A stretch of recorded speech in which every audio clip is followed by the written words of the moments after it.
Регионален исторически музей разполага с няколко сгради, така че в Нощта на музеите във всяка една от тези сгради ще има някаква инициатива.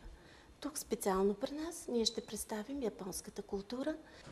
Музея през месец май откри тази прекрасна изложба "Душата на японската кукла" и затова в Нощта на музеите, която ще се проведе на 24 септември, предлагаме тук да проведем една среща с японски доброволци, които работят в програмата "Доброволци за популяризиране на японската култура в България". Госпожица Сугимото, с която имах среща, даде своето съгласие за участие на доброволците. Предлагаме в тази нощ да представим изработване на оригами.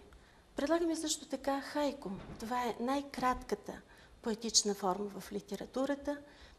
В Пловдив има хайко клуб, които пишат хайко, така че в Нощта на музеите те ще гостуват на музея и ще представят своите хайко стихове. Също така калиграфията е един изключително интересен момент от японската култура. Посетителите в Нощта на музея, които ще дойдат тук при нас в нашата зала, ще имат възможност японски калиграфи да изпишат тяхните имена и да получат един прекрасен спомен от тази нощ. То ще приключим в късните часове с представяне на традиционното японско облекло кимоно, което не само ще бъде видяно, докоснато, но също така ще имат възможност посетителите да го облекат и да се направят снимки с него.